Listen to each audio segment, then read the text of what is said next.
करते हो समाज में वातावरण दूषित करते हैं महाराज जी। तो ऐसे श्रावक श्रेष्ठियों को कौन से कर्म का बंध होगा और ऐसे श्रावक श्रेष्ठियों को समाज का क्या कर्तव्य होता है, इनको समाज क्या करे? नमोस्तु महाराज जी। ये क्या है कि मुनि भक्ति का ढोंग करके मुनि विरोधी कहलाते हैं, ये अस्तीन के सांप कहलाते हैं। एक अस्तीन हमारे शास्त्रों में आता है कि कभी कभी दुश्मन बन करके हम वो कार्य नहीं कर पाते तो अपना बन के करते हैं।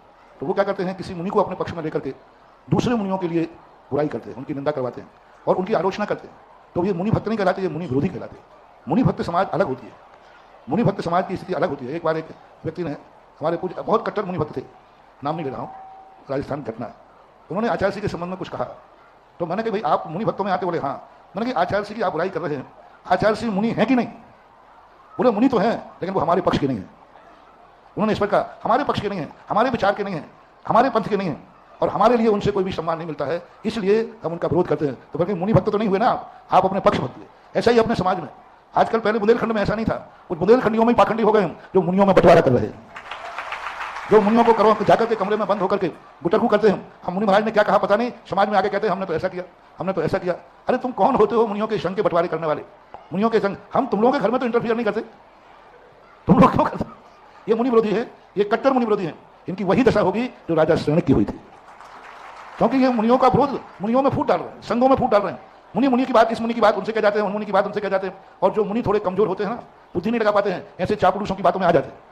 और उनको ये पता नहीं है कि ये चापलू जो कमरा बंद करके बात कर रहे हैं, बाहर जाके कह देंगे हमसे तो महाराज ने कहा था, भले कमरा बंद करके, लेकिन बाहर जाके क्या कह देंगे, हमसे कमरा बंद करने के कहा था। एक दो लोग आए मेरे पास, तुमने भाई नहीं महाराज जी ने हमसे कहा था और उन्होंने ये कह दिया था किसी से कहना मत, तुमने तो मुझसे कह दिया। तो ये बहुत अनर्थ हो रहा है। समाज को इसमें जागरूक होना चाहिए।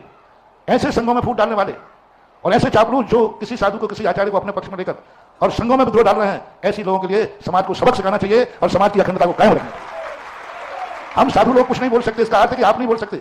हमें सब देव ने पीछे दी है, तुम्हें तो कुछ और भी दिया है। तो तुम लोगों के लिए अपने आप में ग्रस्तों को, ऐसे लोगों को सबक सिखाना चाहिए। समाज को संगठित होकर के ऐसे लोगों को बहिष्कार करना चाहिए। ऐसे लोगों के लिए जो अपनी संस्थाओं को अपने कब्जे में ले लेते हैं, अपने मंदिरों को अपने कब्जों में लेते हैं और संस्थाओं को कब्जों में लेकर के साधु संघ के विरोध करने के वो अड्डे बन जाते हैं। आजकल कुछ अड्डे ऐसे बन गए हैं जहां हमारे आचार्य जी के द्वारा आशीर्वाद प्राप्त संस्थाओं को भी अड्डा बना दिया है हमारे संघ को ही फोड़ डालने के लिए।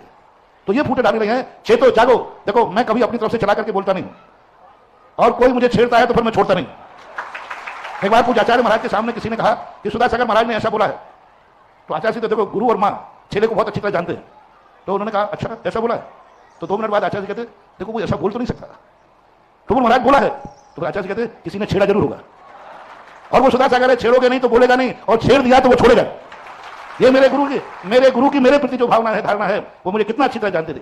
इसलिए मैं किसी को बोलता नहीं हूं और कोई छेड़ देता है तो छोड़ता नहीं। मेरे पास हर प्रश्न का जवाब है, मेरे पास कोई, मैं कहीं से डरता नहीं हूं ना कहीं से।